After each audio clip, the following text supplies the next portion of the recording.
हैं, दुर्जन नियरे न राखिए आंगन कुटी छवाए, जब मौका मिले उस दुर्जन को उसी आंगन में आग लगाए। दुर्जन का भरोसा बिल्कुल भी नहीं किया जा सकता है और यह बात अब फ्रांस को समझ में आ रही है। एक वक्त था जब फ्रांस भारत को कट्टरपंथियों के खिलाफ नरम रुख अपनाने के लिए कहा करता था, लेकिन अब फ्रांस खुद फंस गया है और उसे दिन में तारे नजर आ रहे हैं। अब उसे समझ में आ रहा है कि भारत जो कह रहा था वो सही है। दरअसल फ्रांस में एक बार फिर से हो गई है बड़ी घटना। फ्रांस एक बार फिर जोरदार धमाके से दहल गया है। जानेंगे क्या है मामला। तो वहीं दूसरी तरफ भारत से दोस्ती करने की सजा दे रहा है वियतनाम को चीन। और सबसे बड़ी खबर, 11 देशों को भारत ने एक साथ काबू में कर लिया और मजबूर कर दिया भारत की बात मानने के लिए। जानेंगे इन खबरों को विस्तार से। दिसंबर के अंत में वियतनाम के प्रधानमंत्री भारत के प्रधानमंत्री से मिलने आए थे और उन्होंने एक शिखर सम्मेलन में हिस्सा लिया था, जिसके बाद चीन चिढ़ा हुआ है क्योंकि वियतनाम जल्द ही भारत की सुपरसोनिक ब्रह्मोस क्रूज मिसाइल को खरीदने की प्लानिंग भी कर रहा है। सूत्र तो ये कह रहे हैं कि यह डील वियतनाम की तरफ से पूरी तरीके से हो चुका है। अटका हुआ है तो भारत की तरफ से ही अटका हुआ है। जैसे ही भारत सरकार इसके लिए हरी झंडी देती है, वैसे ही ये डील हो जाएगी फाइनल। माना जा रहा है कि भारत को लग रहा है कि यह डील कब करनी है और कैसे करनी है वह समय थोड़ा देखना होगा कूटनीतिक हिसाब से, क्योंकि 2018 में जब भारत ने वियतनाम एयरफोर्स के पायलटों को सुखोई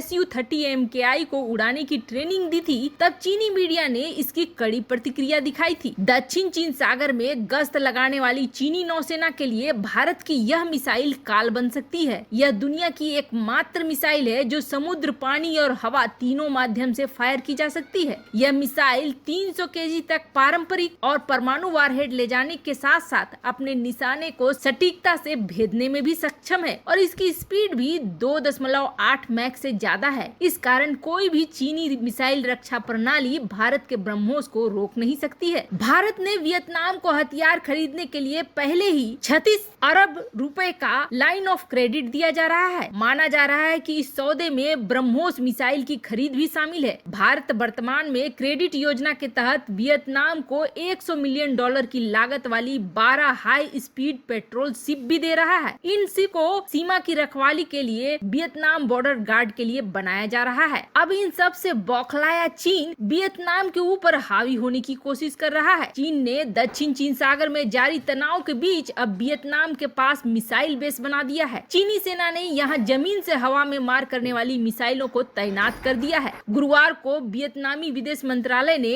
एक एनजीओ की सैटेलाइट तस्वीरों में दिख रही चीनी मिसाइल बेस को लेकर जांच कराने की बात भी कह दी है। वैसे आपको बता दें, चीन का यह मिसाइल बेस वियतनाम की सीमा से सिर्फ 20 किलोमीटर की दूरी पर है और बताया जा रहा है कि वियतनाम के साथ संबंधों में आई खटास के बाद दबाव बनाने की रणनीति से भी चीन ने इस तरह का काम किया है। साउथ चाइना सी नाम के एक एनजीओ ने चीन की चाल का खुलासा करते हुए कहा है कि इस मिसाइल बेस के पास ही एक हेलीकॉप्टर बेस भी बनाया गया है। सैटेलाइट तस्वीर में मिसाइल के 6 लॉन्चर साफ साफ दिखाई दे रहे हैं। कुछ सप्ताह पहले ही चीन ने ऐलान किया था कि उसकी वायुसेना के बम बरसक विमानों ने अमेरिकी विमान वाहक पोत USS थियोडोर रूजवेल्ट पर हमले की मॉक ड्रिल करी है। वैसे ऐसा लगता है जैसे जिनपिंग का दिमाग खराब हो चुका है। एक साथ वो कई मोर्चे पर लड़ने की कोशिश कर रहे हैं और इस बार उसकी पिटाई होकर रहेगी। वहीं दूसरी तरफ फ्रांस को अपने उदारवादी होने का अब फल मिलना शुरू हो गया है। फ्रांस के बोर्डो शहर में एक बार फिर जोरदार धमाका हो गया है और इस धमाके में 5 लोग घायल हो गए हैं, जिसमें से 2 की हालत नाजुक बताई जा रही है। और धमाका जिस जगह पे हुआ है वहाँ एक बिल्डिंग भी है जिसके गिरने का खतरा भी बढ़ गया है। फ्रांस की स्थानीय मीडिया रिपोर्टों के अनुसार धमाका इतना जोरदार था कि इसकी गूंज पूरे बोर्डो शहर में सुनी गई है। इस धमाके में आसपास मौजूद दुकानों की खिड़कियां तक चकनाचूर हो गई है। इससे अंदाजा लगाया जा सकता है कि यह विस्फोट कितना खतरनाक था। फ्रांस पिछले कुछ महीनों से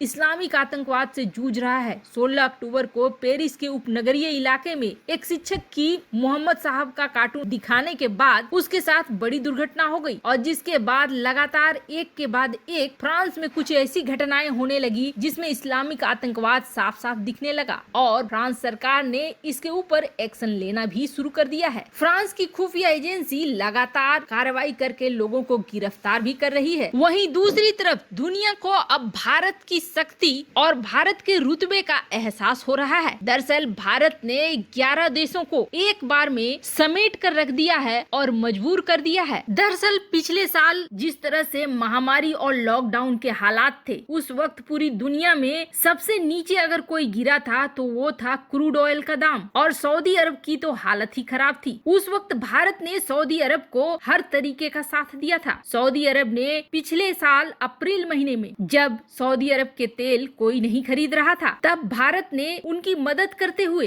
क्रूड ऑयल को न सिर्फ खरीद कर जमा किया, बल्कि विदेशों में भी अमेरिका, ब्रिटेन, जहां भी उसके रख रखाव की व्यवस्था थी, भारत ने उन जगहों को भी क्रूड ऑयल से भर दिया। इसमें न सिर्फ भारत का स्वार्थ था, बल्कि सऊदी अरब के लिए भी ये फायदे की बात थी। उनकी इकोनॉमी उस वक्त जिस तरीके से चल रही थी, उन्हें भी पैसे की जरूरत थी, दुनिया बंद थी, ऐसे में कोई तेल खरीदने को तैयार नहीं था। तब भारत ने सऊदी अरब से तेल खरीदा था, और सिर्फ इतना ही नहीं, तब भारत G20 में सऊदी अरब के साथ खड़ा हुआ था और उसने ये कहा था कि इन देशों को जो क्रूड ऑयल बनाते हैं, इनको प्रोडक्शन कट करनी चाहिए और इसके लिए सभी देशों को राजी होना चाहिए, क्योंकि अगर ये खरीद से ज्यादा उत्पादन करते हैं तो क्रूड ऑयल का दाम बहुत ही गंदे तरीके से जमीन पर पहुंच जाएगा, मिट्टी बन जाएगा, क्योंकि उस वक्त खुद $20 प्रति बैरल रेट पहुंच चुका था। और तब सऊदी अरब ने ये कहा था कि भारत उनका सच्चा दोस्त है। तब 70% तक प्रोडक्शन को कट किया गया था। लेकिन अब जब वक्त गुजर गया है, महामारी खत्म हो रही है, तब धीरे धीरे सऊदी अरब और ओपेक जो 11 देशों का समूह है, उनके अंदर लालच जग रहा है और वो चाह रहे हैं कि 70% प्रोडक्शन कट को और भी घटा दिया जाए, ताकि जब अचानक से दुनिया खुले और उन्हें तेल की ज्यादा जरूरत हो, तब वो अचानक से रेट बढ़ाकर अपना जो पुराना नुकसान हुआ है उसकी भरपाई करेंगे। पर इसमें भारत ने अड़ंगा लगा दिया और भारत ने ये कहा कि ऐसा नहीं हो सकता है, ऐसा करना उचित भी नहीं है। हालांकि भारत सिर्फ अपने लिए ये बात नहीं कर सकता था, क्योंकि जब भी ओपेक अपने रेट को इंक्रीज या डिक्रीज करता है, अपने रेट को बढ़ाता या घटाता है, तो वह एक क्षेत्र विशेष पर करता है। भारत की मांग पर अब ओपेक को मानना पड़ा, सऊदी अरब को भारत का साथ देना पड़ा, 11 देशों को मजबूर होना पड़ा कि वो अपने रेट को चेंज न करें, खासकर एशिया क्षेत्र के लिए। वैसे इसका फायदा पाकिस्तान को भी मिलेगा, चीन को भी मिलेगा, लेकिन भारत की पहल पर ही ऐसा हुआ कि बाकी सारे इलाकों के लिए, यूरोप, अमेरिका, बाकी हर जगह के लिए ओपेक ने अपनी प्राइस को बदल दिया है, लेकिन भारत के लिए उसने कोई बदलाव नहीं किया है। वैसे भारत रणनीतिक रूप से काफी आगे निकल गया है, यह तो अब दुनिया को दिखने भी लगा है। वैसे आपको क्या लगता है, भारत ने ओपेक को रोककर सही किया या नहीं? कमेंट कर अपनी राय जरूर बताएं। जल्द मिलते हैं अगले वीडियो में नई खबर के साथ।